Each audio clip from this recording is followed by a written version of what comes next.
اعوذ باللہ من الشیطان الرجیم بسم اللہ الرحمن الرحیم۔ محترم بھائیوں اور بہنوں، آج آپ کے سامنے زنا سے متعلق 10 ایسے نقصانات آپ کے سامنے پیش کرنے جا رہا ہوں۔ زنا کرنے کے 10 نقصانات کیا ہیں؟ نمبر 1، زنا کرنے والے کی بخشش نہیں ہوتی۔ نمبر 2، زنا کی وجہ سے رزق میں تنگی آ جاتی ہے۔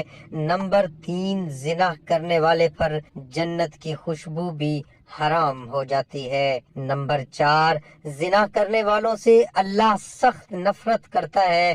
نمبر 5، زنا کرنے والے کی زندگی مختصر کر دی جاتی ہے۔ نمبر 6، زنا جہنم میں ہمیشہ رہنے کا سبب بنتا ہے۔ نمبر 7، زنا کرنے والے کے چہرے سے نور کو ہمیشہ کے لیے ختم کر دیا جاتا ہے۔ نمبر 8، رزق کے 16 دروازے ہیں، زنا کرنے والے پر رزق کے 16 دروازے بند کر دیے جاتے ہیں۔ نمبر 9، زنا ایک قرض ہے جو اپنے گھر والوں سے ادا کرنا پڑتا ہے۔ نمبر 10، زنا کرنے والے کو اللہ تعالی لوگوں میں ذلیل و رسوا کر دیتا ہے۔ یہ ساری وعیدات اس وقت تک ہے جب تک آدمی اس برے فعل سے توبہ نہ کر لے۔ جب انسان اس سے توبہ کر لیتا ہے تو اللہ تعالیٰ اپنی رحمتوں کی بارش برساتا ہے۔ محترم بھائیوں اور بہنوں، ایک کافر لڑکی کو منہ سے زنا کرنے سے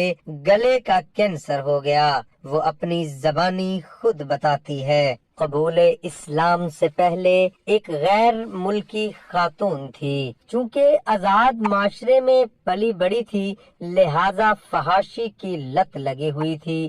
جوانی میں میرے 4 بوائے فرینڈز تھے اور ہر رات کو کوئی نہ کوئی میرے پاس ہوتا تھا۔ عمل غلاظت کی وجہ سے ہی مجھے گلے کا کینسر ہو گیا، اور جب میں 24 سال کی ہوئی تو میرا مرض ناقابل علاج ہو گیا۔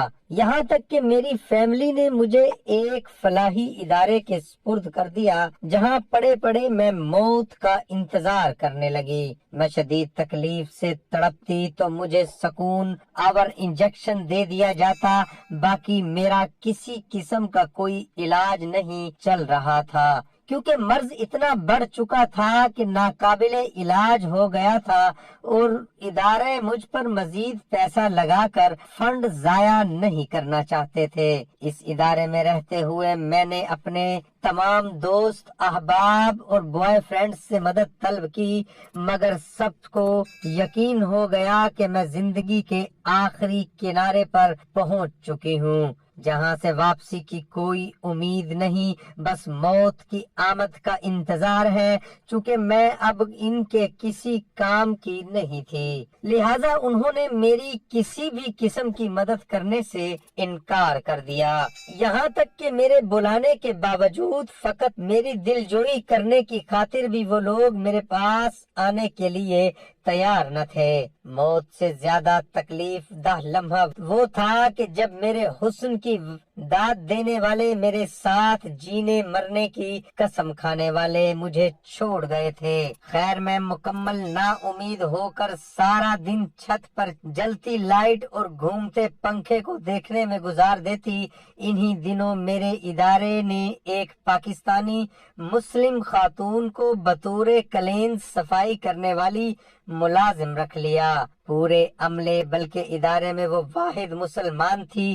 چونکہ سب سے جوان لڑکی میں تھی، لہذا اس کو سب سے زیادہ رحم بھی مجھ پر آتا تھا۔ تکلیف میں کراہنے پر کئی بار وہ دوڑ کر میرے پاس پہنچتی تھی، نہ صرف میرے ساتھ بلکہ ارادے میں مقیم ہر مرض کے ساتھ اس کا ایسا ہی مشفقانہ رویہ تھا۔ لہذا ادارے کے باسی اور انتظامیہ سبھی لوگ اس سے بہت مطمئن تھے۔ میں نے اس مسلم خاتون سے اس رحم دل رویے کی وجہ پوچھی تو اس نے بتایا تھا کہ اس کی وجہ اس کا مذہب اسلام ہے، اور پھر اس نے مجھ سے میری بیماری کے متعلق پوچھا تو میں نے اسے شروع سے لے کر آخر تک کے تمام حالات سے آگاہ کر دیا۔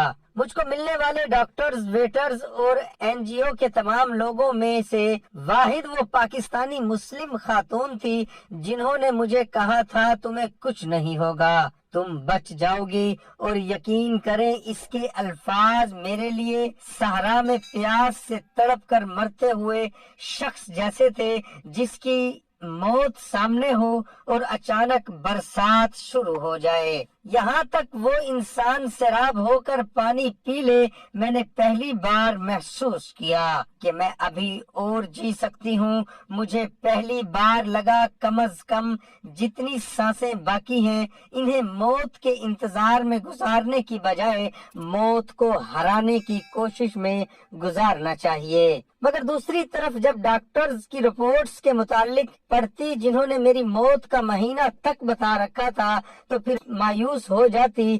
خیر، اس پاکستانی خاتون نے مجھے اسلام کے متعلق سنانا شروع کیا اور ایک صحابی رسول صلی اللہ علیہ وآلہ وسلم کے بارے میں بتایا کہ حضرت واصلہ بن استقا رضی اللہ تعالی عنہ بیان کرتے ہیں، ایک شخص نے حضور نبی اکرم صلی اللہ علیہ وآلہ وسلم کی بارگاہ میں اپنے گلے میں تکلیف کی شکایت کی تو آپ صلی اللہ علیہ وآلہ وسلم نے فرمایا اپنے اوپر قرآن مجید کی تلاوت کو لازم کر لو، گلے کی تکلیف جاتی رہے گی، اور ساتھ ہی مجھے نصیحت کی کہ قرآن پاک میں ہر کسی کے لیے شفا ہے، تم پڑھ کر دیکھ لو، اگر چند ہفتوں میں تمہیں بہتری محسوس ہو تو ٹھیک، ورنہ تم موت کے منتظر بن کر بیٹھی ہو اور تب تک بیٹھی رہو گی جب تک وہ نہیں آ جاتی۔ مجھے پہل اس پاکستانی خاتون کی بات مذاق لگی کہ جہاں ہر قسم کی میڈیکل سائنس ناکام ہو چکی ہے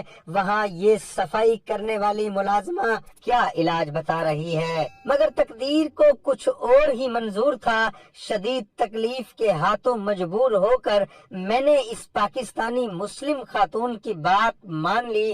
اس نے مجھے ادارے کے انتظامیہ سے چوری چوری وضو کرنا سکھایا اور قرآن پاک پڑھنا سکھا دیا۔ وہ گھر سے قرآن پاک ساتھ لاتی، جب تک وہاں رہتی وقفے سے میرے پاس آ کر مجھے قرآن پاک پڑھاتی اور جاتے ہوئے ساتھ لے جاتی۔ جب میں نے قرآن کریم شروع کیا چند ہفتوں بعد ہی میری حالت بہتر ہونا شروع ہو گئی۔ مجھے اپنی تکلیف میں بہت کمی محسوس ہوتی، خاص کر جتنی دیر میں قرآن پاک پڑھتی میں بالکل نارمل رہتی۔ اب میں نے کچھ آیات کو زبانی یاد کرنا شروع کر دیا، یہاں تک کہ جب پاکستانی مسلم خاتون کی غیر موجودگی میں بھی میری تکلیف کی شدت میں اضافہ ہو جاتا تو میں زبانی یاد آیات کا ورد شروع کر دیتی۔ تقریباً 1 سال وہ خاتون وہاں رہی۔ 1 سال میں مجھے نہ صرف مکمل قرآن پاک پڑھنا آ گیا بلکہ میں نے کچھ صورتیں زبانی یاد کر لی۔ ڈاکٹرز کی طرف سے طے کیا گیا میری موت کا مہینہ گزر گیا تو ایک بار پھر میرے میڈیکل ٹیسٹ شروع ہو گئے۔ مجھے نہ صرف مکمل قرآن پاک پڑھنا آ گیا بلکہ میں نے کچھ صورتیں زبانی یاد کر لیں۔ ڈاکٹرز کی طرف سے طے کیا گیا میری موت کا مہینہ گزر گیا تو اب کی بار میڈیکل رپورٹس میں کینسر کی بجائے گلے کی ایک اور بیماری آ گئی جو قابل علاج تھی، لہذا میرا علاج شروع ہو گیا۔ میرے گھر والوں کو پتہ چلا تو انہوں نے بھی مجھ سے میل ملاقات شروع کر دی۔ میری دوست بھی میری زندگی میں واپس آنے لگے۔ ڈاکٹر سمیت ہر کوئی حیران تھا کہ یہ معجزہ کیسے ہو سکتا ہے، ہماری سابقہ رپورٹس کیسے غلط ہو سکتی ہیں، مگر کسی کے پاس کوئی جواب نہ تھا۔ میرا دل حقیقت سے واقف تھا۔ جب میں مکمل صحت یاب ہو گئی تو میں نے اس پاکستانی مسلم خاتون کو ڈھونڈنا شروع کیا۔ دعا ہے کہ اللہ تعالیٰ میرا سنانا، آپ کا سننا اپنی بارگاہ الہی میں قبول اور منظور فرمائے۔